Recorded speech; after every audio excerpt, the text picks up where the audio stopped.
70 years old man. Finish this one. Yes. What is this?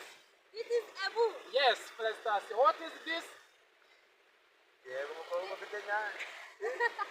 What is this? This is a book. Yes. What is this? This is even the cheating. No, this is trees. Yes.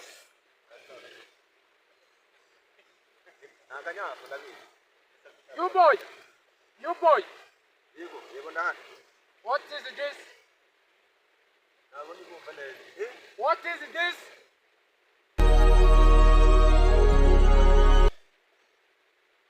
No. Don't speak in Rwanda. You can speak English. Listen. No.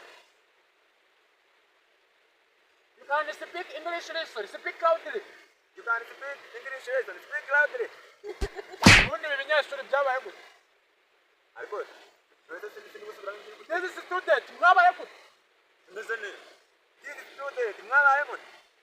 Ariko noneho ndagatora umwarimu. Hey! Haye mite mi. Good morning, class. Good morning, teacher. How are you? I'm fine, the I'm fine, I'm fine. Thank you. I'm fine, Thank you, teacher. I'm fine. Thank you. I'm fine, Teacher. teacher. Yes, I think understanding. I think start the subject of the mathematics. Yes. Yes. Yes. Do you remember mathematics? I don't know. Yes, mathematics.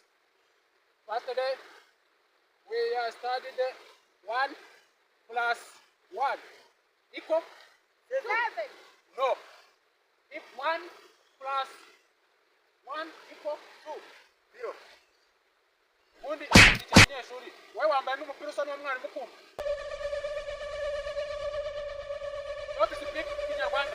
I am speak English. Remove the P.O. Remove the P.O. bars. Yes. Not yet. Yes. Remove. Remove. Remove the P.O. bars. Provide. Ndimo ndavuga ngo kuramo umupira. Nagize muri kumva ngurande ariko nanjye ndabona. These P.O. bars are same as the teachers. Remove the P.O. bars. None se teacher. Wo kuri umupira usa n'umwarimu. Wait 2 minutes. Ngiye kwiga nambaye bose ariko batanyiteje. Remove the P.O. bars. Remove. Remove the shoes. Nta munyeshuri wambara inkweto n'iza mwarimu. Remove. Yes. I am study what? Mathematics. No. Yes. No. Yes. No. Yes. No.